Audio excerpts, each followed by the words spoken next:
Purimirski. Welcome back to the channel, lads and ladies. Welcome to the Purimirski, which is almost a BF-109. It sort of feels like a mix between a 109G, maybe, and a Yak.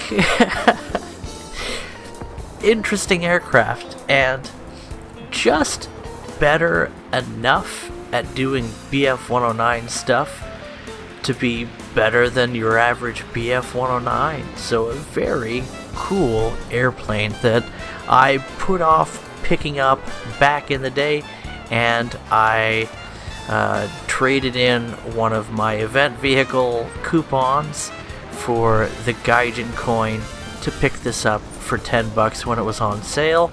The pack is totally worth it now that I've taken the aircraft for a spin, and hopefully you'll have a chance to avail yourself of the opportunity if you're interested by this video. The sales, of course, are going on for a fairly short amount of time, and then we have all kinds of stuff coming to us at the hands of update 1.103.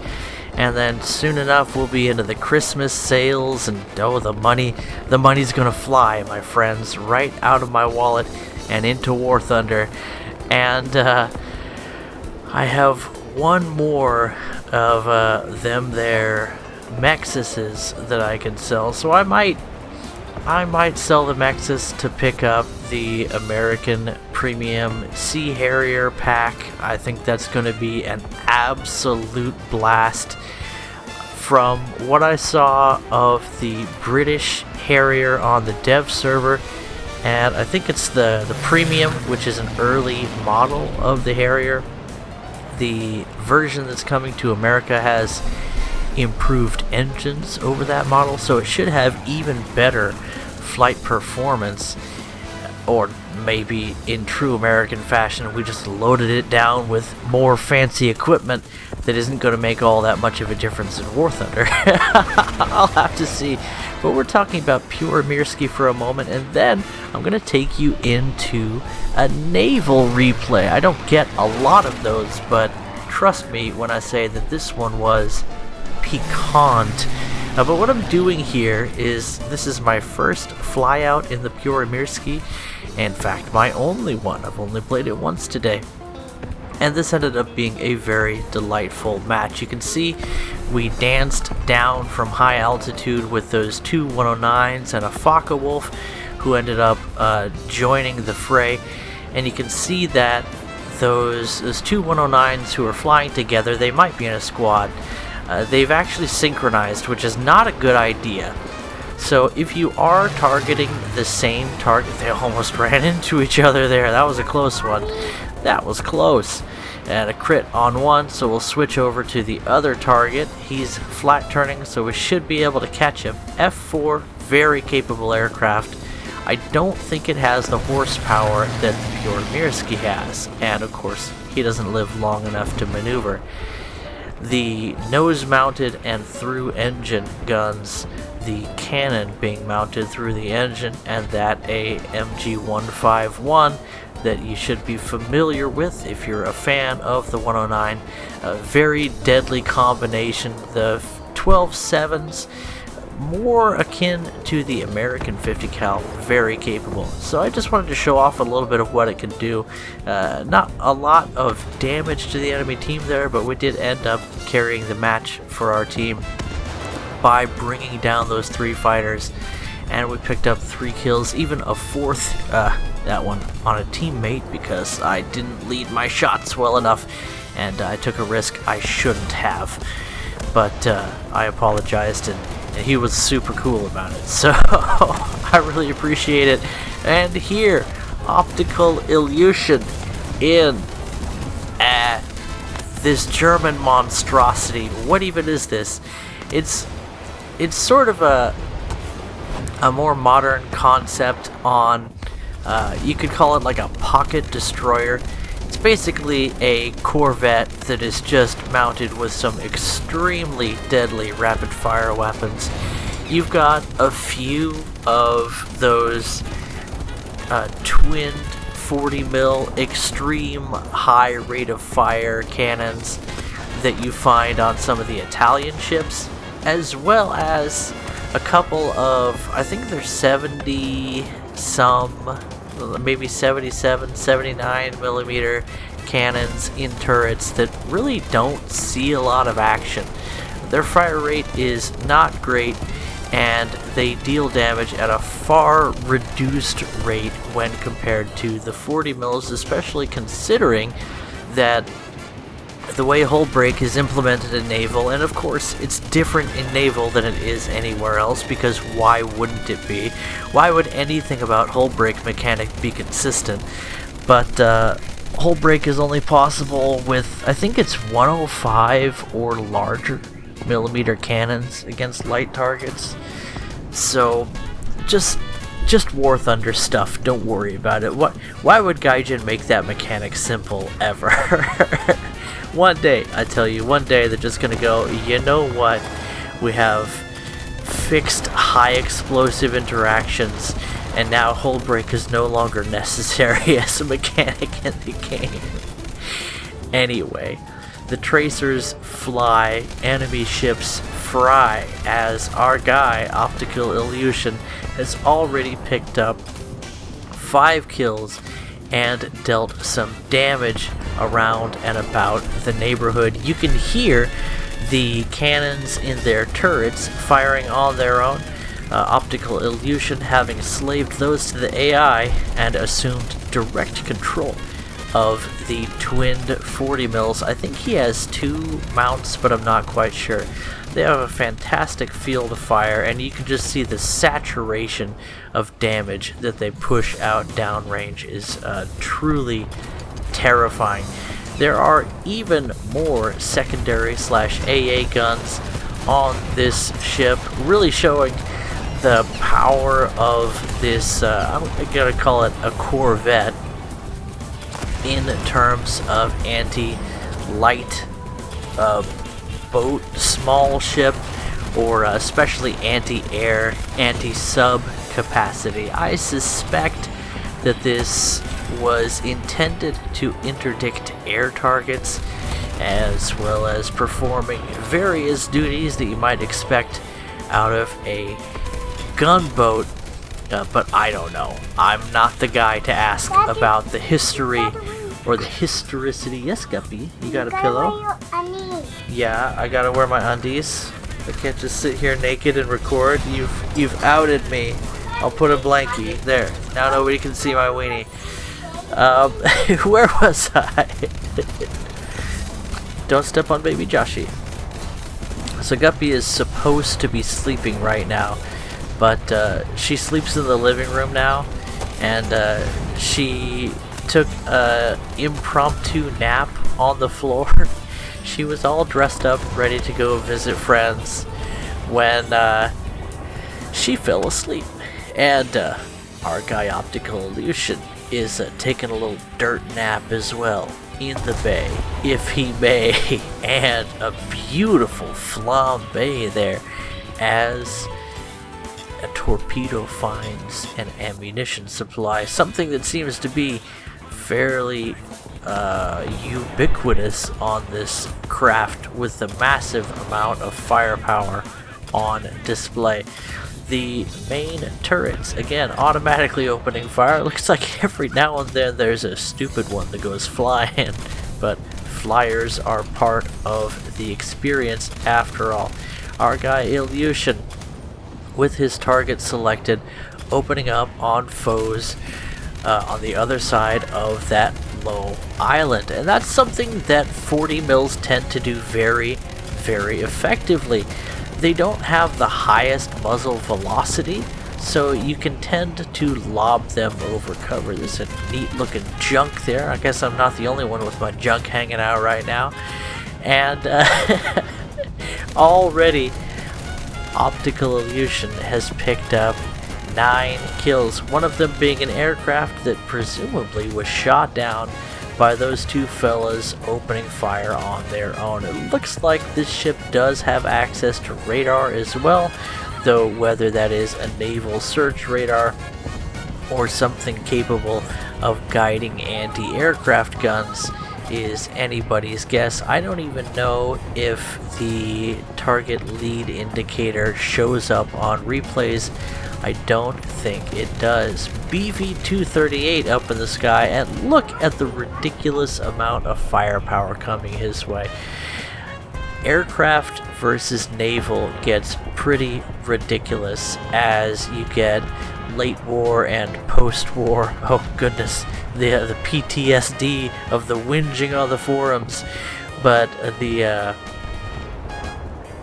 naval vessels that were commissioned and built after aircraft became a major part of naval warfare show a serious increase in anti-aircraft capacity, and that's something that makes the battleships, early models of battleship coming to the game, very interesting. The American craft, other than our battleship, have probably the best AA in the game, and any American battleship captain coming into a match is likely to be surrounded by a very effective screen of anti-aircraft multi-purpose guns carried on destroyers and cruisers of all stripes. But what about everybody else? Other nations don't have... Oh, well, hopefully that piece is replaceable. That's pretty spicy that could get knocked right off the ship, and you can even hear the sounds of rounds impacting the hull of your ship. I tell you, I started naval in the what was it? I think it was called closed alpha. It was when you could buy a pack to get in, and the first time you could buy a pack to get in, and there were like 7 sound effects for the entire game mode. So like you could hear the guns shooting, and you could hear, of all things, the sound of a flag tinking against the flagpole. And other than that, maybe it was rigging in the mast. I guess that would make a lot more sense, but it sounded like the sound of someone tinking a flag against a flagpole. And that was about it. You couldn't hear anything hitting your ship. The audio feedback was seriously lacking, and it has been implemented piece by piece. It's been covered over with the dynamic and layered sounds that you're hearing now, and I gotta say, visually, Naval is stunning. It's beautiful. It's dynamic. You're looking at some gameplay that's really interesting. I mean, there's a lot going on. I could suppose to talk a bit about the strategy. You'll notice that Ilyushin took direct control of the larger guns there because they are more effective outside of 3 kilometers range. Ranges like this, inside of 4 clicks, you might be better served using the 40 mils, but then again, if those have overheated, maybe it is time to switch back to the cannons. So there is a little bit of hopping between weapon systems that makes these lighter craft more interesting. You won't be doing that on the battleships that are coming to the game, probably ever, although they do have secondaries. If anything gets close enough that your secondaries are more effective than your primary guns, you should be dead already. You should be eating torpedoes for breakfast, but we'll see. We'll see. I have this sneaking suspicion that battleships are going to destroy everything except for high-altitude bombers carrying very large, very nasty bombs that will fall directly onto battleships because they're slow and massive and cannot easily maneuver. But I can't wait to see what the new face of Naval has to offer. The fact that they're splitting the tree into 2 major groups between the lighter craft, the coastal and river boats and such, and then giving destroyers and bigger boys their own space to play. Not only is it necessary, but it's a really good sign that Gaijin has a solid idea of how to make naval work. And even though naval forces in War Thunder has been the deadest of all of the game modes except helicopters, which is just totally scuffed, to use a phrase that I think, well, anyway, those Brit boys were using it for a while, but I haven't heard anybody say scuffed for a while. And I must admit, I sort of lost hope for naval forces being a popular game mode in War Thunder. I've always had fun whenever I played naval, and yet the queue times were super long. People just weren't interested. You've got some people calling for bigger and bigger ships, and then other people calling for balance, and those are two things that do not play well together if you're mixing the little guys and the big guys. I really hope that as we watch more carnage, just absolute mayhem here, 4 aircraft picked up without even a second glance by this ridiculous boat that OI is in. And he told me what it was, but I can't remember the name of it right now. I've never used the thing. I haven't gotten into German naval. Apparently they have some fairly strong AA available as well. But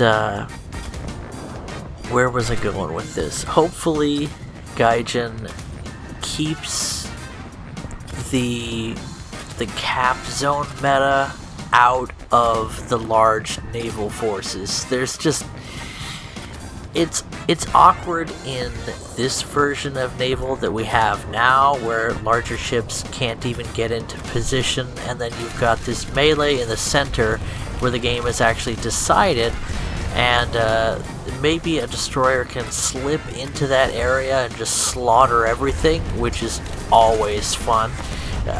Look at this Clemson early destroyer. It can easily shred anything smaller than it is, unless you're in something with an absolutely ludicrous amount of firepower, like OI is in, a craft that's really capable of destroying absolutely everything in the game if you don't get focused down by 3 of the dang things. So, teamwork, actual strategy.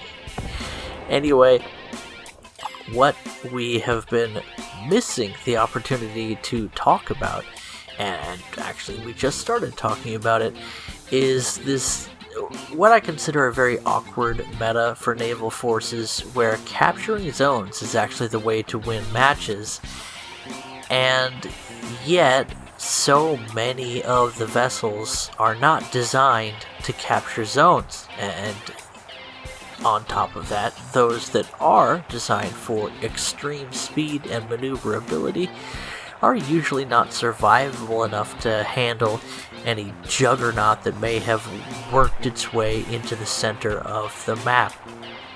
Add to that the fact that you have to deal with increasingly long ranges between objectives to make anything work in an environment where you have battleships that can engage out beyond 20 kilometers in range, and you're looking at a thruster cluck, and yet hopefully Gaijin have worked with some of their ideas about how to make a large ship naval match fun, engaging, and dynamic without having capture zone mechanics. I've always felt like the whole idea of capture zones is it's useful from a game perspective, but it's silly from an engagement perspective, if that makes any sense. They're very simply implemented, and there's definitely certain vehicles that it just doesn't make sense that your goal is to go sit in the middle of a circle for 25 seconds and then go on with your life. But it definitely encourages people to be active and not sit in one spot, and have to switch between offense and defense, which is certainly necessary to make the game both dynamic and balanced. So how do you accomplish something like that with large naval vessels where you have destroyers moving at, I don't know, around 40 kilometers per hour tops on the ocean waves, and then battleships that are in the low to mid 20 kilometers per hour in a straight line, and a week and a day to change course, pace of things? An interesting thought, one that I'm interested to see Gaijin tackle over the coming days, weeks, and months. But for the brief interim that we can enjoy pure War Thunder Naval Forces as it sits today, it is an interesting game mode for sure. And opening up with machine guns on a what is essentially a small destroyer as Optical Illusion at least tries to distract the foe from taking the central zone. But you can see that enemy DD is just not fast enough to get into position, and what's left of the enemy team is completely incapable of regaining control of the field. You know, I guess that's just the way things are. But that is a GG to Optical Illusion. Well fought and well played, and a nice last look at the state of Naval before Update 1.103, the new power. Catch you guys in the next video. Bye-bye.